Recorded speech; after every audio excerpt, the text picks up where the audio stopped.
الحمد للہ رب العالمین والصلاة والسلام علی سید المرسلین اما بعد۔ رمضان کے آخری جمعہ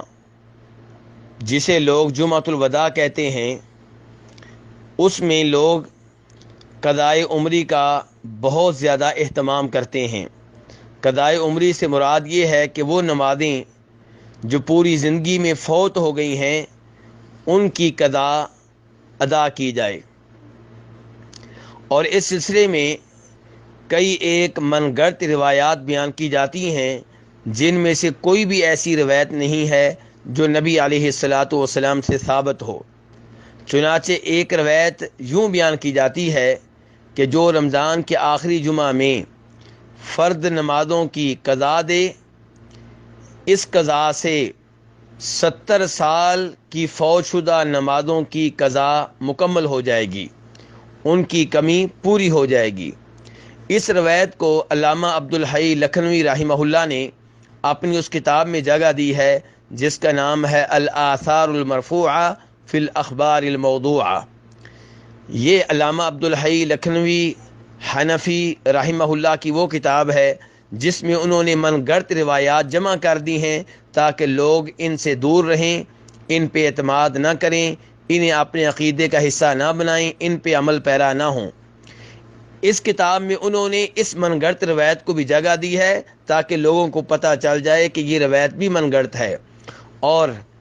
اس کے من گھڑت ہونے کے ثبوت کے طور پہ وہ فرماتے ہیں کہ علامہ علی قاری رحمہ اللہ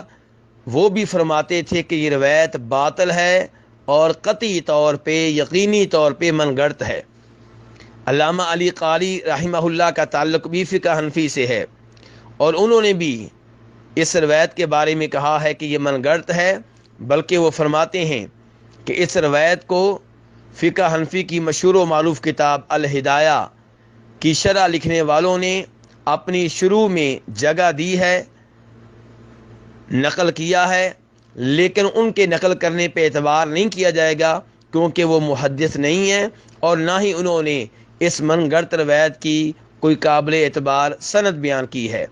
ایسے ہی علامہ شوکانی رحمہ اللہ اپنی اس کتاب میں جو انہوں نے من گھڑت روایات کے سلسلے میں لکھی ہے تاکہ لوگ ان من گھڑت روایات سے بچ جائیں، ان سے دور رہیں، اس میں فرماتے ہیں کہ یہ جو روایت بیان کی جاتی ہے کہ جو رمضان کے آخری جمعہ میں 5 فرد نمازیں ادا کرے دن میں یا رات میں، ان 5 نمازوں کے ادا کرنے سے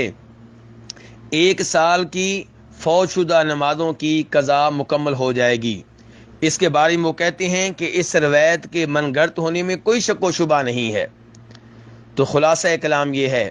کہ رمضان کے آخری جمعہ میں قضائے عمری کے بارے میں جتنی بھی روایات بیان کی جاتی ہیں یہ ساری کی ساری من گھڑت اور ناقابل اعتبار ہیں، انہیں نبی علیہ الصلوۃ والسلام کی طرف منسوب کرنا غلط ہے۔ اسی لیے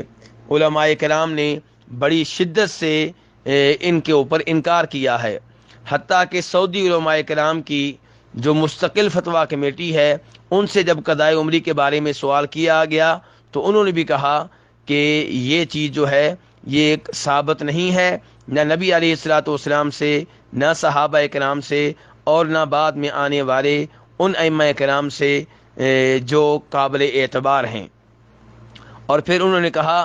کہ یہ قضائے عمری جو ہے اس کی شریعت میں کوئی اجازت نہیں آئی،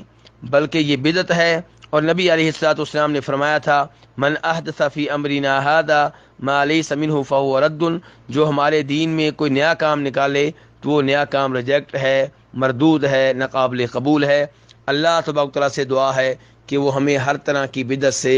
بچنے کی اور دور رہنے کی توفیق عنایت فرمائے۔ وصلی اللہ تعالی علی نبینا محمد وآلہ وصحبہ اجمعین۔